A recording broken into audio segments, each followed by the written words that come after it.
Welcome to episode 3 of Idle Talk. Today, we're talking about passions. Finding your passions, what it is, what they are. Joan, what's the first thing you think of when you hear the word passion? Something that you feel strongly about. That's what I think about passion. It could be in a lot of senses. Like, what do you mean exactly by passion? Anything, passion. When I first hear the word passion, I think of like love. Yeah, same. Like, same. but then I also think about like, what am I passionate about? What are things I love? Like when I do things, like what are things I love? Like, is it like interchangeable, the word passion and love? That's a good question. I think some senses in some scenarios, but love is more of a endearing feeling towards a person. Mm-hmm. I think so. Because I love biking. But do you love it passionately? Is that what you're trying to say? Like, that's a good. That just got me stuck up. But yeah, like I think. I think they could be interchangeable. That's what I thought too. I was like, it just came to the conclusion. Wow, So I think they can't be interchangeable. Passion and love can't be interchangeable because it's a certain amount of work you have to put into something mm-hmm. that you enjoy doing, but it still holds that feeling of enjoyment mm-hmm. and thrill. And no matter how far you get into it, it's just like when you love somebody. The more time you spend with them, the more you learn about them. There's never something that you cannot learn about them or grow with that individual. And same thing with your passion. With biking, no matter how far I've been riding or how long I've been going, there's always this new little nuance that I get when I enter a new trail or like I'm like, oh, I could do this when I'm riding. Yeah. It's like I didn't know that. Like there's something new. Like there's this new, and I just start really digging deep into that. I was gonna say, like, even if whatever you're doing is hard, you still love it, right? It's because it's not still your passion if it becomes hard and you let go. Yeah. Okay. Yeah. Because if it's like we're talking about biking, but like if you're having a hard trail to go on, it's like, and you keep going, like you must really, really do actually loved it to keep going, right? It's interesting. So yeah, I always thought love and passion were interchangeable, and it was cool that you like came to that thought live on the air. Came to the conclusion. I was just like, but I think that's a very important part about passion.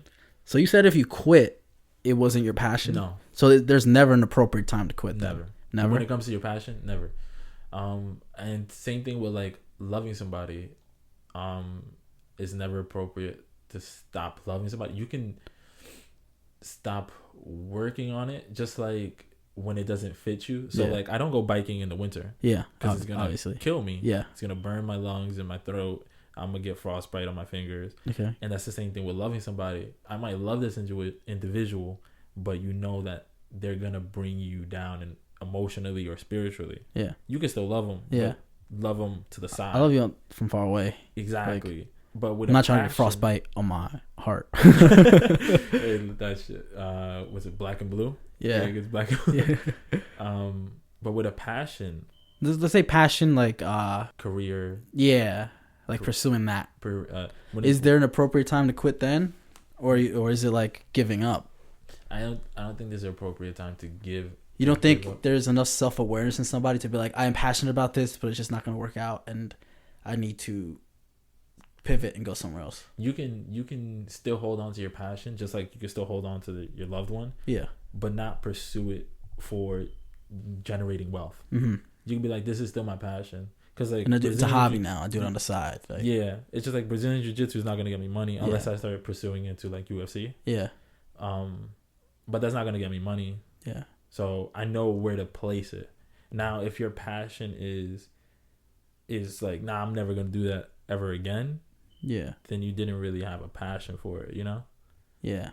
It was just something you thought you were passionate about. Yeah, and then once you got into the mud of it, it's just it's like actually, this is hard. I don't like this at all. you like people who are, I think whenever I listen or watch lectures or whatever about someone who's successful in a certain field and they're passionate about it, everybody who's successful, everyone that I've ever heard, there's like, yo, it's been hard. Yeah. But I worked through it because the only thing that was pushing me was my enjoyment of it and my drive. Yeah. Fall in love with the process, not the results. Yeah. Gary Vee says a lot. He's like, fall in love with losing, because then you'll never fear losing. Yeah. So if you fall in love with losing, that's not a burden or roadblock for you now. Yeah. It's like that's an outcome, that is a potential outcome, but I trust myself enough to where I don't have to really worry about it, because I know my drive and my passion for this is going to exceed the chances of it failing. Mm-hmm.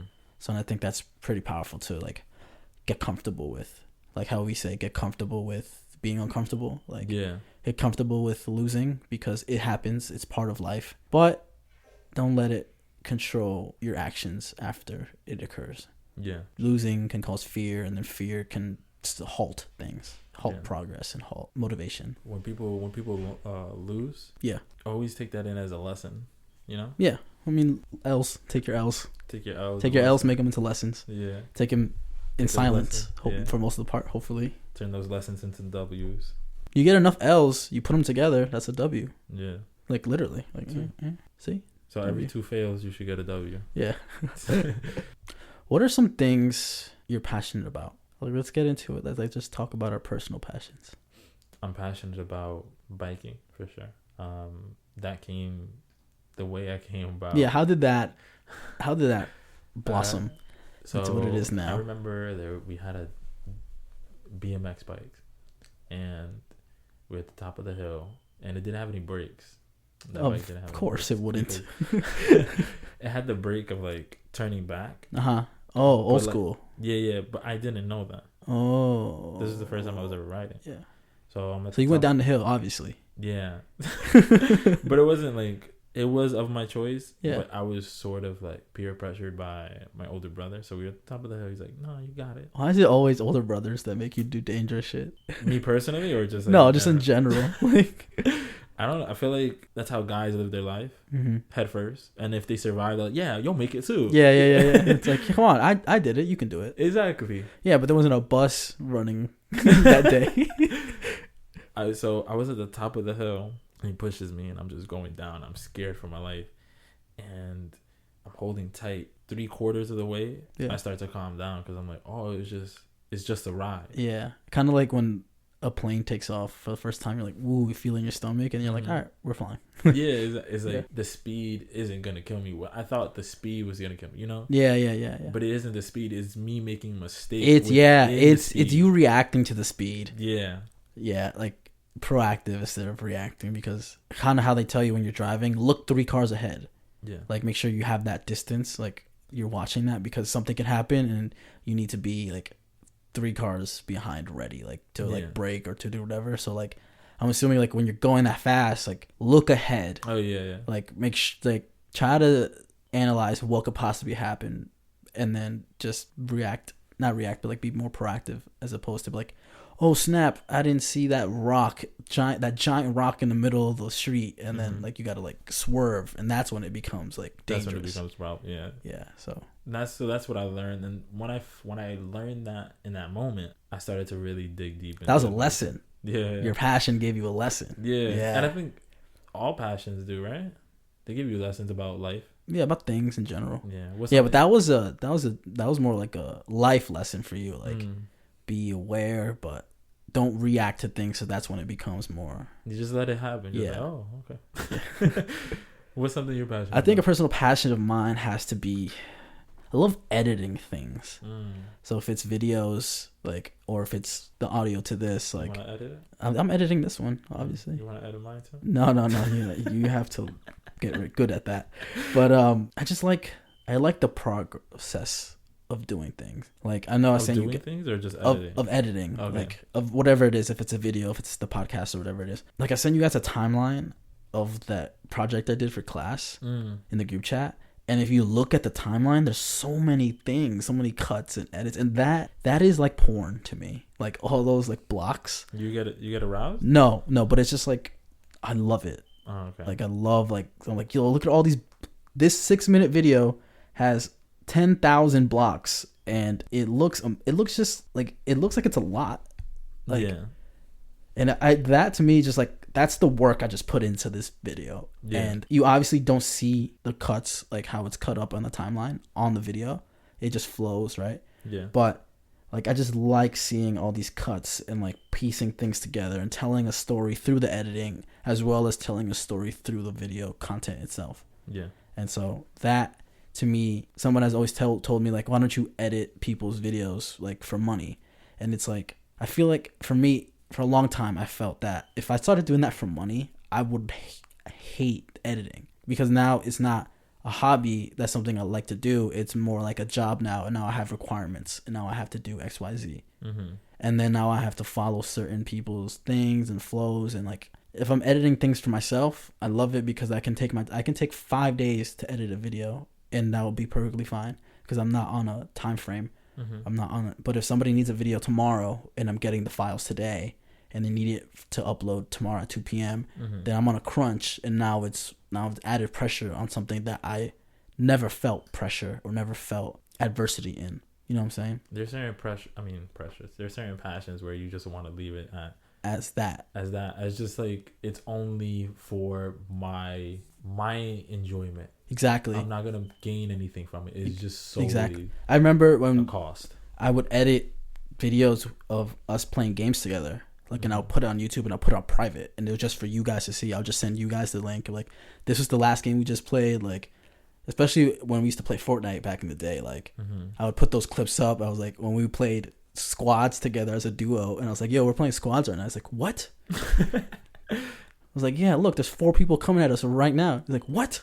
Like that, I edited that down, and that was so funny to share with the people who weren't there. Yeah. Like Christian, Muhammad, and BJ, and they were just like, yo, I can't believe you went into a squads with Joel. Like, how crazy is that? Like, yeah, we won the game too. Isn't that crazy? Like, so like that, I feel like editing and things like that is such a personal, passionate hobby for me that now maybe I'm getting into that point where it's like, all right, maybe I could potentially start pursuing that as a income stream. Yeah. But I would just do it for myself, and because if it's relaxing and it's like itching my creative like bug that I have in my brain, and just figuring out new ways to maybe transition videos or like to add text into videos, because it's like you type in text, and if you just put it on the timeline, it just pops up randomly, right?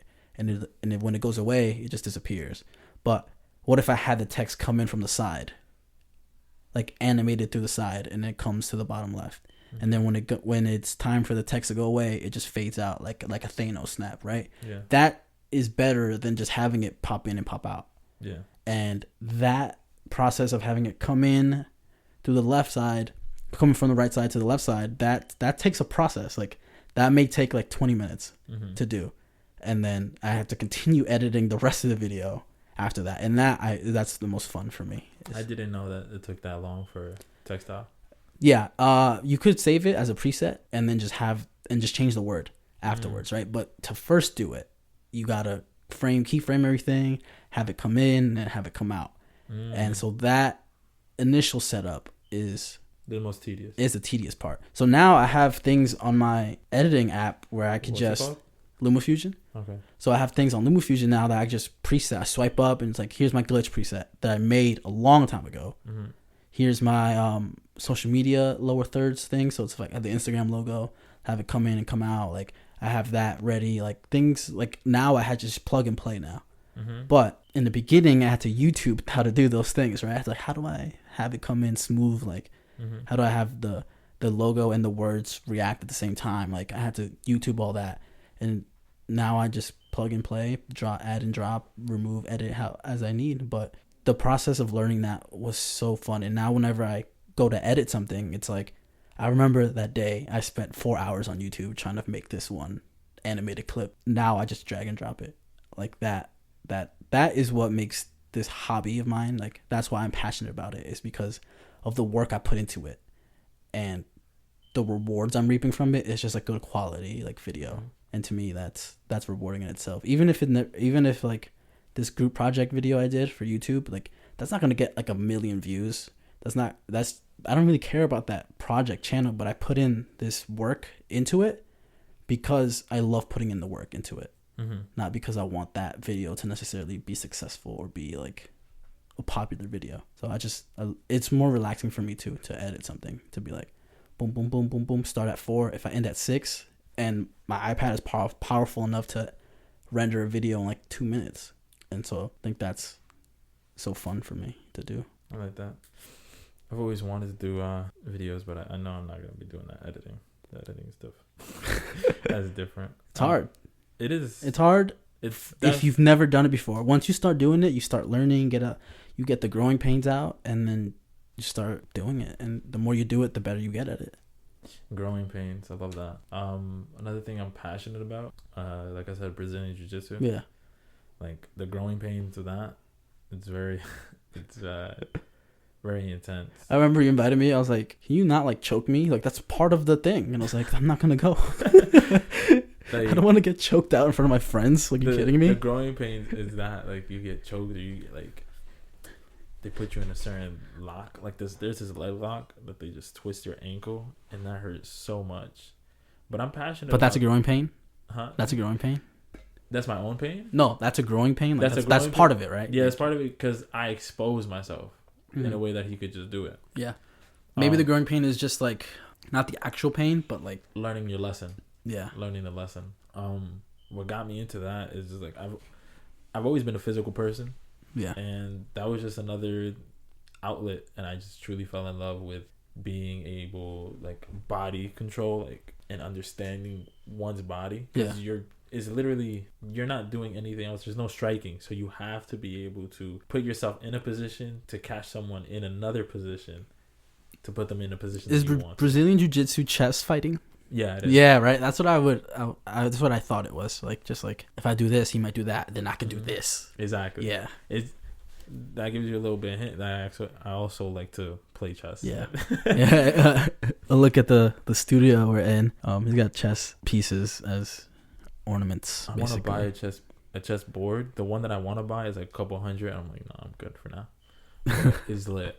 But that was like something that surprised you about me, right? Yeah, chess. Yeah. I mean, chess is something I like too, but like on the low. Like, I didn't know you liked it. I didn't know really. I knew Christian kind of liked it, but like no one has ever brought that at the forefront. Like, like, oh yeah, let's play chess. Chess is something I did in like elementary school, and I was like, oh, this is like grown up checkers. Like, this is fun. This is fun to do. And then I learned all the rules and stuff, and I still remember most of the rules, but like now it kind of gives me that nostalgia feeling. Like, remember when you first learned about chess and you were so blown away? Yeah.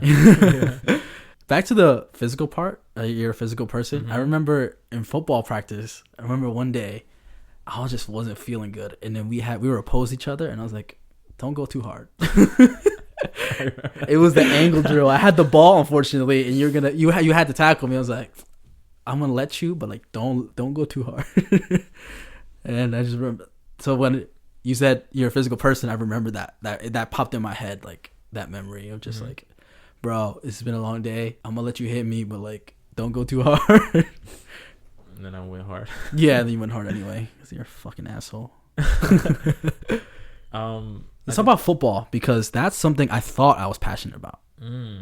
Like, I remember you and me working out over the summer, like every summer, trying to get like, yo, we gotta get better. Like we trying to get people into the gym too. Like, you're like, yo, we all have to get better. Like this isn't an individual sport. If me and Jawan could carry the team, we could, but we can't, because that's not how the sport is played.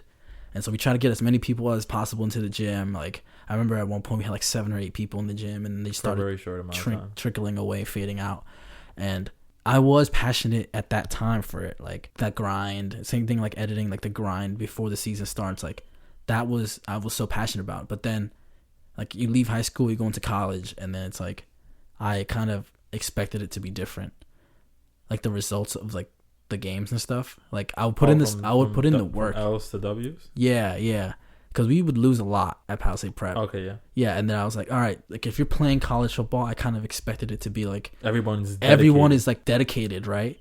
Like, but it wasn't the case. No, it was like when we had the group of like 8 people working out at the same time.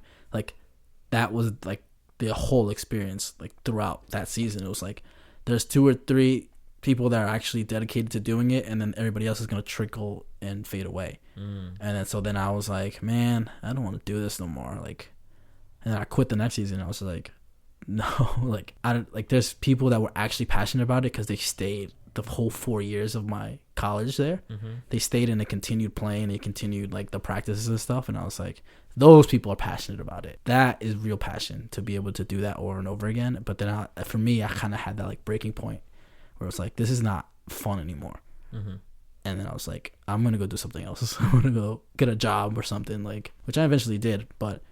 And then I started working with the lacrosse team, and I was like, oh, this is fun because this is something different to me. I'm not physically playing. I'm like more managing the team and stuff. Leaving football helped me learn other things about myself that I probably wouldn't have learned if I decided to be tied down to football, right? Because then I could have been like, this is part of it. This is like, these are the growing pains, right? But I think when I posed the question, do you know when it's appropriate to walk away?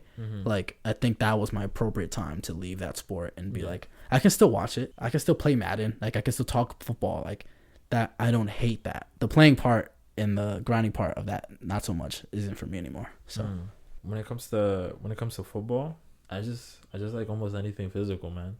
Almost anything that puts me in an active state, I'm in it. I'm like head first. Like, I think the hardest problem be from your example. He's like, don't go hard. Is like, all I know is hard.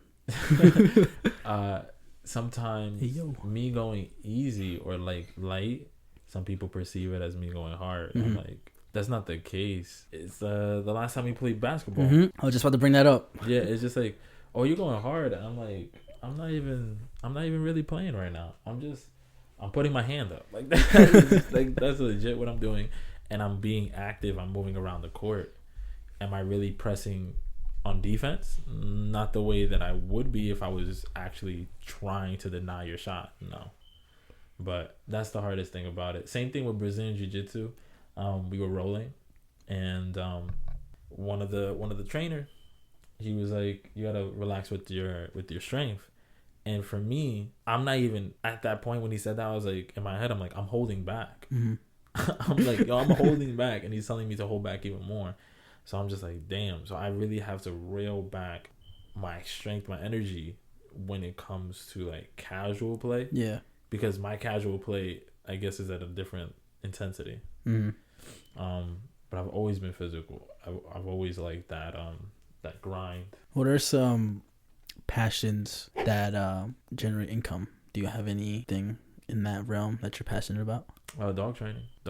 You make money from dog training? Yeah, I'm making money right now. Oh. I make money from dog training. I could train people how to bike ride. I know people have offered me, but I was just like, I've had to do that, set a schedule, set a time and pace and things like that. I was like, I could do that. One of my passions that generate wealth. Income. Yeah. Well, wealth makes it sound like an abundance. Yeah. Like, yeah. What's gonna get you wealth, bro? Come on. Let's talk about that. Let's go. Like, passions that can get me wealth. Let's talk about wealth instead of income. The income is so short term. Let's get some wealth. Get some wealth going. I think from all of it would have to be dog training, because everybody's always gonna have a dog. Yeah.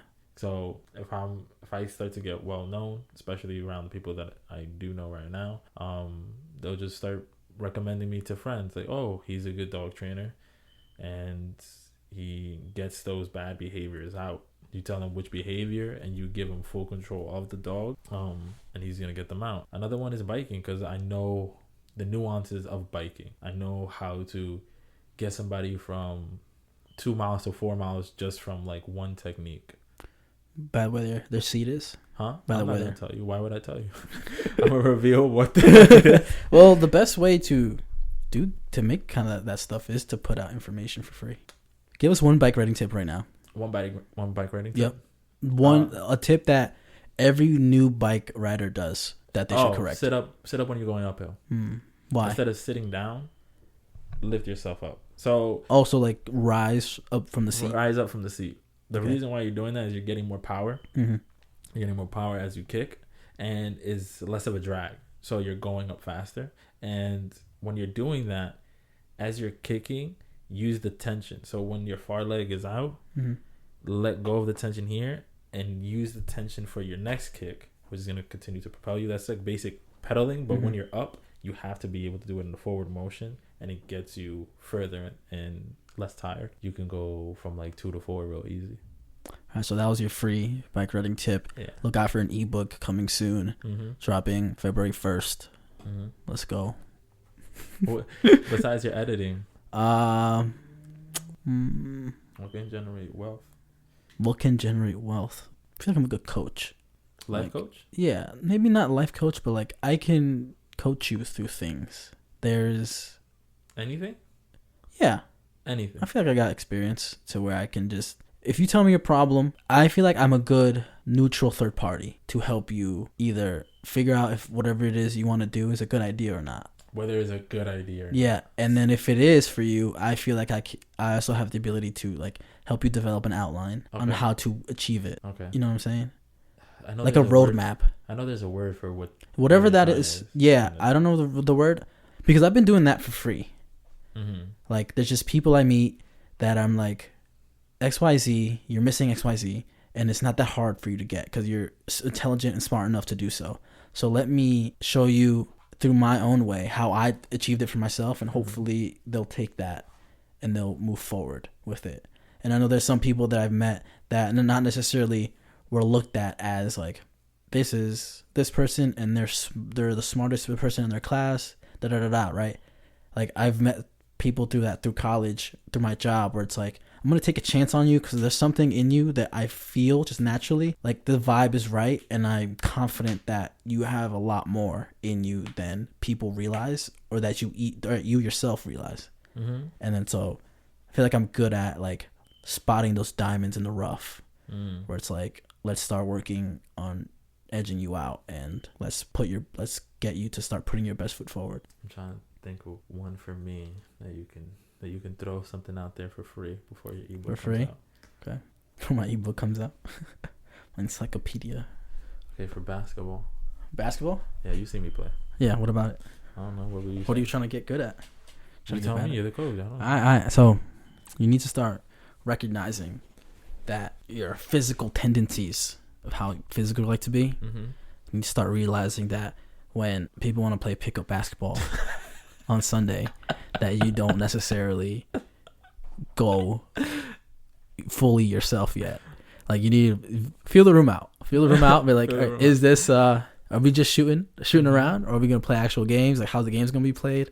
Like it'd be a little bit intimidating to other people that maybe just wanted to hang out and do a physical activity as opposed to just hanging out and maybe like getting drinks or like playing video games with each other. Like learn to read the room better. It's like, it's so hard because like it's just self-awareness. No, I'm not saying that what you said is hard. I'm saying the nuance of it is my getting physical is a different level. Yeah. And like, you need to be aware of that. You need to know that not everyone is built like that. Yeah, we be working out for an hour and a half, and you be like, I'm tired. I'm like, yo, I'm still. Yeah, still here. Like how, dude? How? And that's the part. It's just like, in my head, I'm like, since we all play football together, I'm thinking like, we still got that energy, but no, that's not the case. No, it's not. Yeah, no. That's not the case. I think most of the part is because of your bike riding. All the things that built you do just to stamina. You're building stamina because you love to ride bikes, and so that's why you can go faster and farther than most people are used to because they don't necessarily have that physical cardio, personal passion hobby. Yeah, like maybe their passion is drawing, and so someone's drawing for 8 hours a day because they love to do it and they want to play basketball with you. Recognize that they may not be able to play 4 hours of basketball. They're like, that first game was tough, I need like a 20-minute break. Like that's okay because they not necessarily have those tool sets that you have. Yeah, the skill set. But it's such a like dichotomy where it's like when to let go of something and when it isn't. Is when letting go of a passion, I think, shouldn't be rooted in fear. Shouldn't be rooted in fear of failure. I feel like that's the worst way to let go of something. When you let go of, I might fuck up and fail. I feel like people should, or me personally, or you, go after what they want. Yeah. And if you fail at that, at least you failed at what you want. Hey, failure is just showing you what you did wrong. Yeah. And try again. There's nothing stopping you from trying it again. If you failed once, all right, are you going to fail again? Let's see. Let's try again. Yeah. Go back and rework on it. Like, simple as that. I think the best thing that showcases that is the Spider-Man Into the Spideyverse, when spoiler alert, when Spider-Man dies. Spider-Man dies, and then Miles has to take over being Spider-Man at such a young age, at 16 years old. Really love his character. And he didn't movie was great. He didn't necessarily get the training beforehand. He's like, yo, I have powers. He's like, okay, cool, kid. I'm fighting Kingpin right now, but after this we're gonna train, like this is exciting, like he's like, yeah, I'm getting hyped up, I'm gonna be trained by Spider-Man. Then he dies, and then Kingpin is still doing his evil plan, and there's no Spider-Man to stop it. And so now he's has to take that leap of faith and just believe in himself that he is going to save Brooklyn, make Spider-Man proud. Brooklyn in the house. And just he becomes more key as he's doing being Spider-Man. He's failing at multiple things, but he has now there's other Spider-Men and women that are coming into the frame, and it's like now they're giving him their wisdom of their experiences. And so he takes that leap of faith, and now he's at the end of the movie, he's confident at being he's just a young Spider-Man, but he's still like, I'm Spider-Man now, like I'm Spider-Man now. He's like, finally accepted his role. Yeah. And I think that's like a good, like, take that leap of faith movie, like from start to finish. It's like, oh, things are going good. Boom. Spider-Man is dead. How are you going to be Spider-Man with no Spider-Man teacher? And then all of a sudden you got 7 Spider-Men and women that are coming into the fold. And it's like, all right, we're going to teach you how to be Spider-Man, kid. This is your show now, obviously. Like, come on, like, be Spider-Man. And then throughout the movie, he's like, no, man, this is too hard. Like, what am I going to do? Like, I should let them do it on their own. Like, they got it clearly. They got the experience. Like, I'm going to just mess things up. And then he comes in at the end and he gets Spider-Man's last mission done. And it's like, see, like, all you have to do is believe in yourself. And once you start believing in yourself, it's like, you don't necessarily need the belief of others. Yeah. So I think that's a good, like, motivational movie, I guess. And it's also a good movie to watch in general. But amazing movie. I love that movie so much. It's like you don't need to have the same vision as someone. Yeah. You just have to work on it and they'll see it. You get what I'm saying? Yeah, like I'm not going to explain to you what my vision is. I'm not going to waste time on that, right? You're going to see You're going to see it eventually. Yeah. Whether you want to or not. Like once things start going into place, like you'll start understanding, as opposed to me trying to tell you before I even do it. Yeah. So that's exactly it. So that has been episode 3 of Idle Talk. We talked about passions, finding them, pursuing them. Is there ever a time that we should stop pursuing them, and everything in between? I'm Fernando. I'm Joan. I'm on the way with this, the Don. And we'll see you next week. Deuces.